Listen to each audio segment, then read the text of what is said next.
Assalamualaikum warahmatullahi wabarakatuh.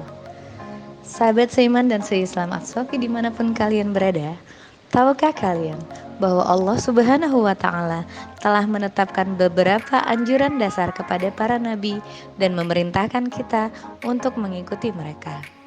Anjuran-anjuran ini dijadikan sebagai syiar-syiar yang senantiasa dilakukan agar pengikut para nabi tahu dan bisa membedakan antara komunitas mereka dan komunitas yang lain. Adapun anjuran-anjuran atau sunnah-sunnah fitrah tersebut adalah sebagai berikut. Yang pertama, khitan. Khitan adalah proses pemotongan kulit yang menutupi ujung kemaluan untuk menghindari kotoran-kotoran yang mengendap di dalamnya, mempermudah proses buang air kecil dan proses bersuci, serta memungkinkan adanya kenikmatan seksual yang lebih baik. Khitan adalah tradisi yang telah ada sejak dahulu. Abu Hurairah radhiyallahu anhu menceritakan bahwa Rasulullah Shallallahu alaihi wasallam berkata, Nabi Ibrahim kekasih Allah melakukan khitan ketika ia berumur 80 tahun. Ia berkhitan dengan kapak atau kodum. Menurut mayoritas ulama, hukum melakukan khitan adalah wajib. Menurut mazhab Syafi'i, khitan sunnah untuk dilaksanakan pada hari ke-7 dari kelahiran seorang bayi.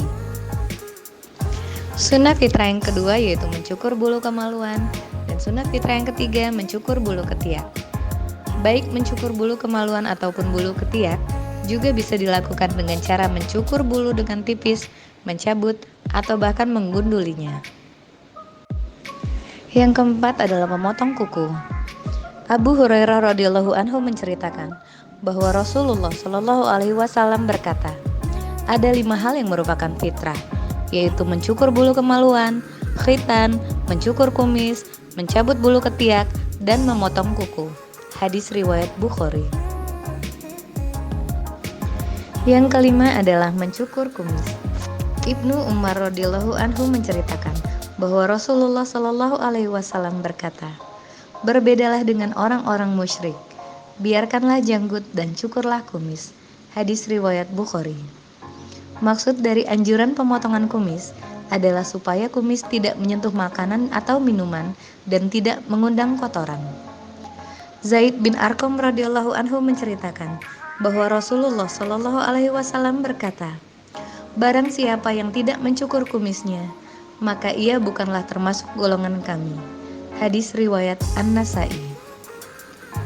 Mencukur bulu kemaluan, mencabut bulu ketiak, memotong kuku, dan mencukur kumis dianjurkan untuk dilakukan setiap seminggu sekali. Hal itu dilakukan untuk menjaga kebersihan dan kepuasan diri karena keberadaan bulu-bulu di tubuh kita menimbulkan rasa yang tidak enak dan sesak.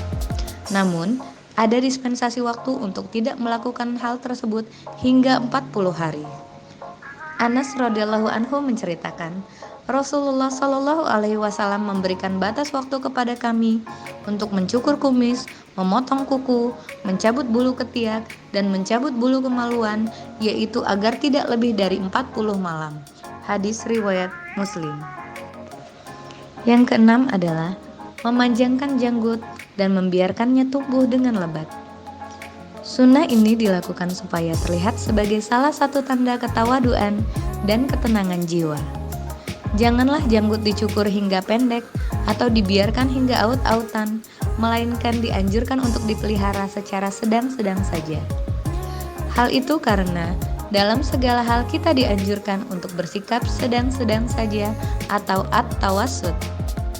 Janggut juga menjadi tanda kematangan dan kesempurnaan seorang laki-laki. Yang ketujuh yaitu merawat rambut dan memberinya minyak dan menyisirinya. Abu Hurairah radhiyallahu anhu menceritakan bahwa Rasulullah Shallallahu alaihi wasallam bersabda, "Barang siapa yang memiliki rambut, maka hendaklah rambut itu diagungkan atau dirawat." Hadis riwayat Abu Daud. Sunnah fitrah ke-8 adalah membiarkan dan tidak mencabut uban, baik itu uban di rambut maupun uban di janggut, baik uban yang dimiliki oleh perempuan maupun laki-laki. Amru bin Syu'aib menceritakan bahwa Rasulullah Shallallahu alaihi wasallam bersabda, Janganlah kalian mencabut uban, karena ia merupakan cahaya bagi orang muslim. Allah akan menuliskan satu kebaikan, meninggikan derajat, dan mengampuni dosa orang muslim yang rambutnya ditumbuhi uban. Anas radhiyallahu anhu berkata, kami tidak menyukai seseorang mencabuti rambut putihnya dari kepala dan janggutnya. Kesembilan yaitu mewarnai atau menyemir rambut dengan cat warna dari pohon pacar atau al-hinna yang berwarna merah ataupun kuning. Abu Hurairah radhiyallahu anhu menceritakan bahwa Rasulullah Shallallahu alaihi wasallam berkata, sesungguhnya orang-orang Yahudi dan Nasrani tidak pernah menyemir rambutnya, maka berbedalah dengan mereka. Hadis riwayat Bukhari. Abu Dzar radhiyallahu anhu menceritakan bahwa Rasulullah Shallallahu alaihi wasallam bersabda, warna yang paling baik untuk mengubah uban kalian adalah dengan pohon pacar dan warna hitam kemerah-merahan. Hadis riwayat Tirmizi. Sunnah fitrah yang terakhir adalah memakai wewangian seperti kasturi atau minyak lain yang menyenangkan hati, menyegarkan jiwa, mengobarkan semangat, dan memberikan motivasi serta kekuatan. Anas radhiyallahu anhu menceritakan bahwa Rasulullah Shallallahu alaihi wasallam berkata, di dunia ini aku menyukai perempuan dan wewangian, dan kebahagiaan diriku terletak dalam sholat. Hadis riwayat Ahmad. Abu Hurairah radhiyallahu anhu menceritakan bahwa Rasulullah Shallallahu alaihi wasallam juga bersabda, barang siapa yang diberi wewangian, maka janganlah ditolak, karena ia merupakan sesuatu yang ringan untuk dibawa dan berbau wangi. Hadis riwayat Muslim. Demikianlah pembahasan tentang sunnah-sunnah fitrah. Semoga apa yang disampaikan bisa bermanfaat dan bisa kita amalkan dalam kehidupan sehari-hari. Wassalamualaikum warahmatullahi wabarakatuh.